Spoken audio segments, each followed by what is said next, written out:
Hey guys, James Sane here. So today is going to be a video on doing shunt calculations. So if you work in a cath lab, it just depends. So let me preface this. This is adults. I don't work in a pediatric cath lab. I don't work any with all the congenital abnormalities. So I'm just talking about adults and calculating shunt flow. So let's get to that lecture.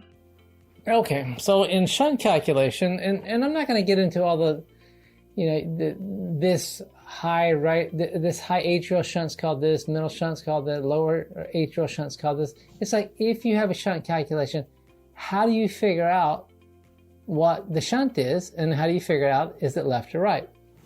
What formulas do you need? Okay, so normal versus abnormal. In the absence of a shunt, the blood flow through the pulmonary system and the systemic circulation is the same. It's 1-to-1. It's equal. The presence of an abnormal communication between the left side of the heart and the right side of the heart and vice versa can result in shunting of blood. And it can be left to right, right to left, or it can be a bidirectional shunt to make it even more confusing.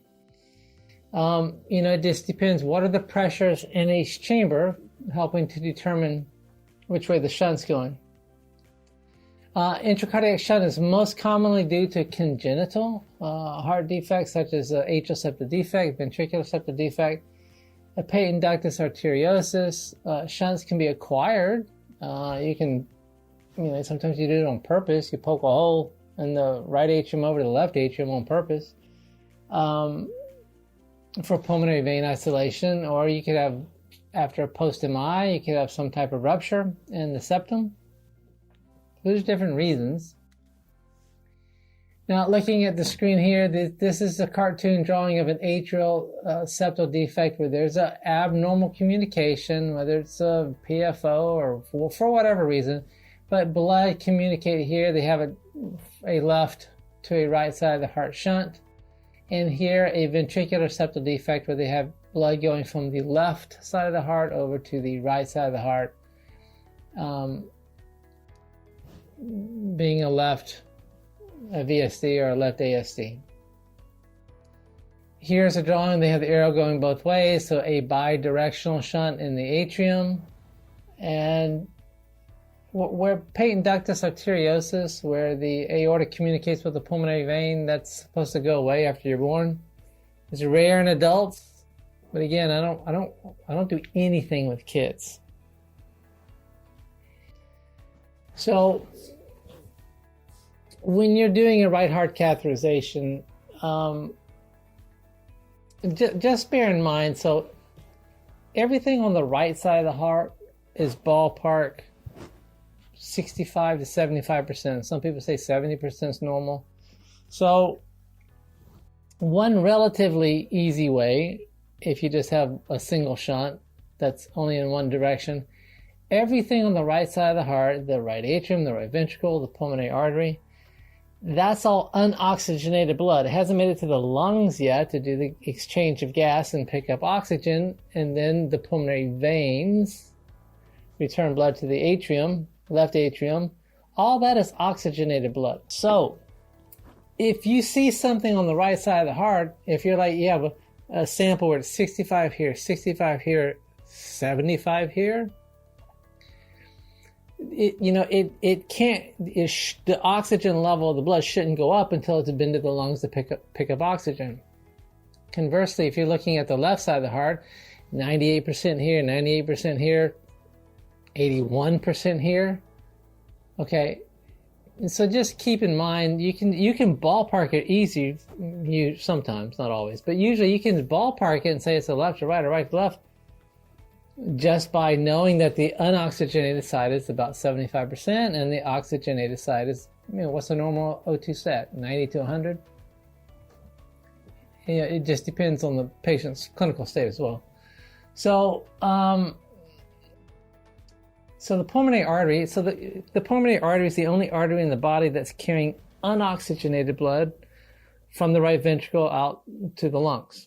So even we call it pulmonary artery, don't get confused and think that it's supposed to be oxygenated blood. Pulmonary artery is unoxygenated blood. Also, by the way, when you draw different samples of blood for your venous saturation, it's normal to have different levels of saturation from this part of the body, the superior vena cava versus the inferior vena cava. Like the brain uses more oxygen, extracts more oxygen than the organs below. So there is some normal variation in venous saturation. On your arterial side, wherever you draw blood from, it should be, I don't care if you get an AO, a femoral, a radial, your arterial oxygen saturation should be the same wherever it is drawn from. So if your pulmonary artery saturation should not be greater than 75%, you could have a really high cardiac output that could cause that, or you could have a left or right shunt. So if you have a normal variation in venous saturation, well, how do you know what's a normal variation? So a significant step up is one that exceeds the normal variability. So the generally accepted criteria, depends what book you read, that the shunt, a mean absolute difference greater than 7% in the atria, or greater than 5% variation in the ventricles, now it becomes abnormal. So what does that mean? Like if you have a sat of one part of the right atrium that's 60%, another part of the right atrium that's 64%, is that, so I don't know. So you would say, you grab a calculator and go 60% or 60 times 7%, and that equals a 4.2 difference. So you say, well, what's the normal? If I have 60% in the right atrium, it could go up or down by 4.2% and still be a normal variant. So where do you obtain blood from when you're doing your shunt run? So all these parts measured here, depends how, I mean, some people, I've never worked in a lab where, like, I imagine this in the pediatric, you're getting blood from the SVC, the IVC, 3 spots in the right atrium, the right ventricle, the right ventricular outflow tract. You're getting from the right and left pulmonary artery. You're getting from the aorta. You're getting from the left atrium. You're getting from the pulmonary veins. Just depends how detailed your physician's going to be. He's the one making the decision. Is he going to go into the pulmonary vein and get an oxygen level? Kid stuff, congenital anomalies, I imagine they do. I don't know. Talking about adults. I've never worked in a lab where we've crossed over to the left atrium, but I've never gone to the pulmonary vein to get a sample. So on the right atrium, you typically are getting a high, mid, low. Now, also the shunt run should be done in an expeditious manner. Ideally, you should get done with it in 7 minutes. You don't want your patient's condition changing. We always have our patient on room air. I guess not everybody can tolerate being on room air. So it says that you can do with people on less than 30% oxygen. We've always just done room air. So looking at, there's a long way of calculating this, which I'll show you, and there's a short way of calculating this, which I'll show you. So as I said earlier, the pulmonic blood flow and the systemic blood flow should be the same, should be 1-to-1. So when you say, well, what is, so QS is systemic, you can remember S for systemic, QP is pulmonic blood flow, P for pulmonary. So what is systemic blood flow? So you take O2 consumption, and I have another video in the Fit Cardiac Output series of like how do you figure out what your O2 consumption is. O2 consumption divided by arteriovenous oxygen content difference across the body. And what is pulmonary blood flow? It's oxygen consumption divided by the arteriovenous oxygen difference. So in the absence of a shunt, because pulmonic blood flow equals systemic blood flow, the relationship can be used to calculate systemic cardiac output. The arterial venous oxygen, the AVO2 difference, is the difference in oxygen content in the blood across the pulmonary circulation, and is calculated as arterial oxygen content minus the mixed venous oxygen content. And oxygen content is determined as a product of blood saturation, hemoglobin, in grams per deciliter. The amount carried per gram per deciliter is 1.36 mil, blah, blah, blah. So anyway, you're going to take 1.36 and multiply it by 10 every time in the calculation. And by the way, 1.36 times 10 is 13.6 every time. So you can just plug in 13.6 in the formula that we're about to get to. So, so then you might sometimes, well, often the question comes to what is mixed venous blood?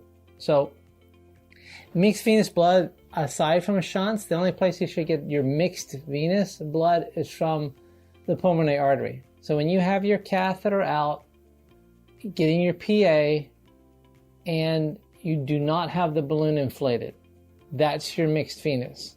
But what do you do if you have a shunt? Also, on a separate note, sometimes, like if you're having trouble getting wedge, how do we know we truly have wedge? If you have your PA catheter out and the balloon is blown up, and then you draw from the distal port, usually the yellow port, if you're using Edwards Life Science, the sat that you get drawing when the balloon is up should equal whatever your arterial oxygen. So your PA with the balloon, your wedge sat, should equal your AO sat. When the balloon is down, that's your mixed venous. Okay?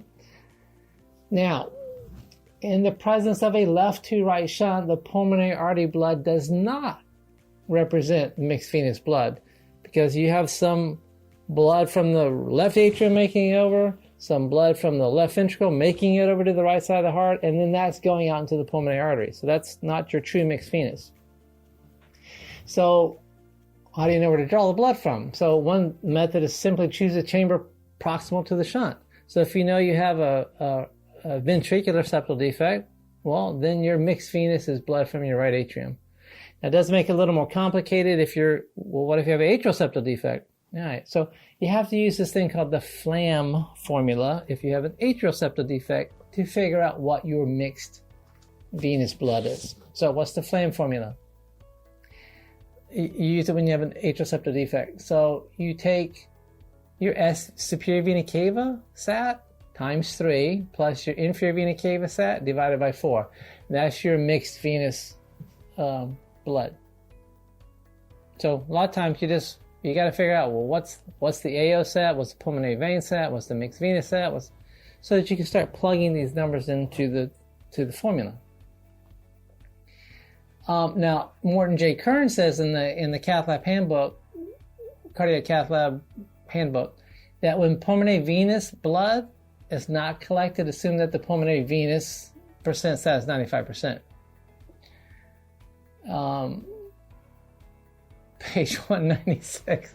I think it's I don't know what edition it is. It's the latest edition though. Okay, so what's the formula? So you can have your pulmonic blood flow divided by your systemic blood flow, and it should be 1-to-1. And I'll work through a formula. It takes longer to do it that way, and there's nothing wrong with doing it that way. Or a simplified formula is the shortcut QP divided by QS, pulmonic blood flow divided by systemic blood flow. And so what is QP? So QP, or pulmonic blood flow, is you have an AO sat, and it's okay if it's a femoral, it's okay if it's a radial, but your AO sat minus your mixed venous.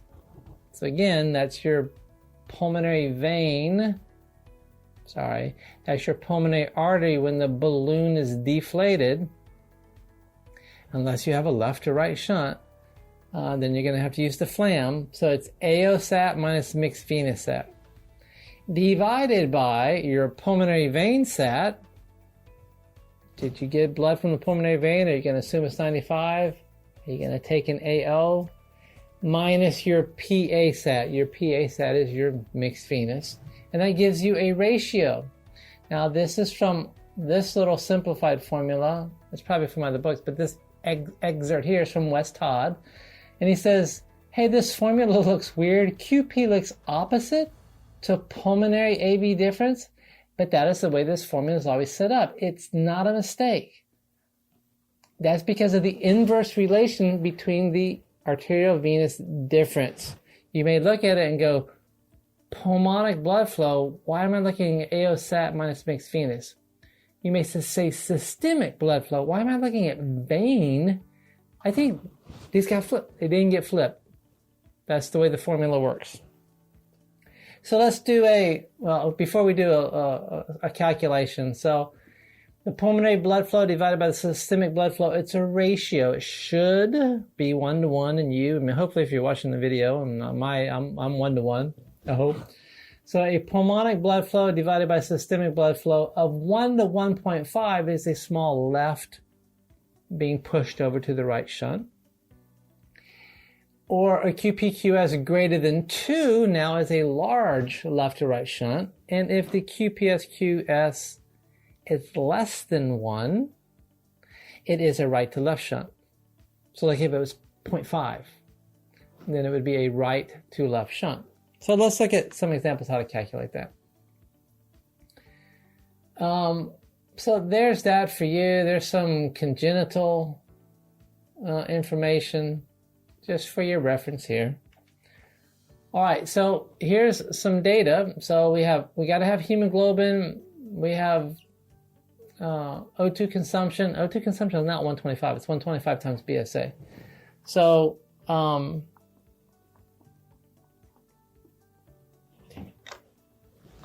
my calculator on. 125 times 1.8. That's 225. So sometimes you'll get fooled. You say, well, right there it says O2 consumption is 125.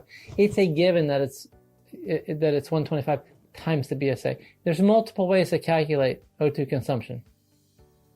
Most of them have problems because there's an estimation or a guesstimation to it. Unless you use like a Douglas bag, you work in a lab, you directly measure. But that's a whole nother video. So we have data that's beginning. Like if you're taking the registry, you're going to be taking a test. You're not going to be running blood samples, but you have to run the blood samples in the lab, whether you use an AVOX or whether you use, like we use an Oxycom, you might use an iStat. So we have an SVC sat, an IVC. I don't have to read them to you. So we got a bunch of atrium. We got right ventricle, left atrium, pulmonary vein. So the long way. Step 1, determine what the mixed venous sat is. Step 2, calculate pulmonic blood flow. Step 3, calculate systemic blood flow. Step 4, calculate the shunt flow. And step 5, determine the ratio. All right, so we've got these numbers here. So step 1, determine the mixed venous, because as you look at this number and go, okay, well, everything on the right side of the heart should be, around 70. All right, that's 69. That sounds okay. That's probably within 7%. That's around. Wait a second. Oh, that went from 69 to 79. Well, you're not picking up oxygen from the lungs, from your inferior superior vena cava to the right atrium. There must be some oxygenated blood mixing in there. Holy crap, the mid-right atrium, now it's up to 91%. So you already know you have a left to right shunt. You should not have high oxygen levels on the right side of your heart. And then as we go along, we get back down to, where's my mouse? You get back down to normal, right ventricle. Well, that's super high. It shouldn't be that. Left atrium, that's normal. That's normal. Pulmonary artery, well, that's high. Don't get fooled. Oh, it's an artery. It's the pulmonary artery. Should be like 75%. And the AO, that's 98%. That's normal. So you already have in your head, well, this is going to be a left to right shunt. So step 1, mixed venous. So we have a left to right shunt. We're going to use Flamm. So 3 times the SVC is 0.69. The IVC is 0.73. That divided by 4. So 3 times 0.69 plus 0.73 divided by 4. So our mixed venous sat is 0.7 or 70%. Step 1. Step 2, calculate pulmonary blood flow. O2 consumption times BSA. So it was 125 times 1.8 is 225. So we have our pulmonary vein sat, 0.98, minus our PA sat, 0.90, that's really high, times the hemoglobin of 12, times 1.36, the oxygen carrying capacity of the hemoglobin, times 10 to get it into the decal, whatever, to get it into the right nomenclature. Or you can just go 13.6. So 0.98 minus 0.9, so you have 0.08 times 12 times 13.6 equals 17.2 liters a minute. Well, that's a lot. And what's the normal cardiac output? Come on, cardiac output, 48 liters a minute. What's the normal blood flow? All right, so our pulmonic blood flow is 17.2. Well, sure, that's really high. All right, so we're going to, now step 3, we're going to calculate systemic blood flow. We already know our O2 consumption is 225, so we just have to plug in the AO sat was 0.98, the mixed venous is 0.7, times 12, times 13, so 0.98 minus 0.7, 0.28, times 12, times 13.6 equals 4.9. Should be 1 to 1. But they should both be 4.9, they both should be 17.1.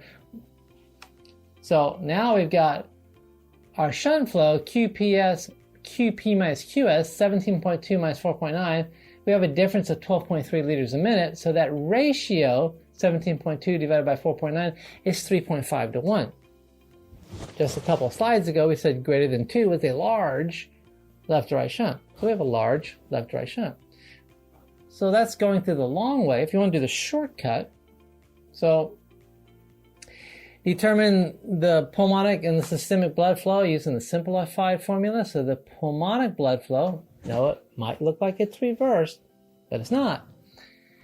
Your AO sat minus your mixed venous sat, we're still gonna, we used the Flamm. So we got, you can keep them both in 0.28 or 0.08, or we can have it in 28 divided by 8. So our AO sat minus our mixed venous sat gives us 28. Our pulmonary vein sat minus our PA sat gives us 8. So 28 divided by 8 is 3.5 to 1. I'm going to go backwards. Weren't we just 3.5 to 1? Yes, we were. So you can use this shortcut formula. Somebody might go, you got to use the long way. I don't know. There might be some instances you got to use the long way, but hey, if this works, use it. So just a quick summary that the a 1 to 1.5, when this number comes up here, 1 to 1.5, more than 1, it should be 1 to 1. That's a small left to right shunt. If this number here is 2 or more, it's a large left to right shunt. And if this number here is like 0.75 or 0.5, then it's a right to left shunt.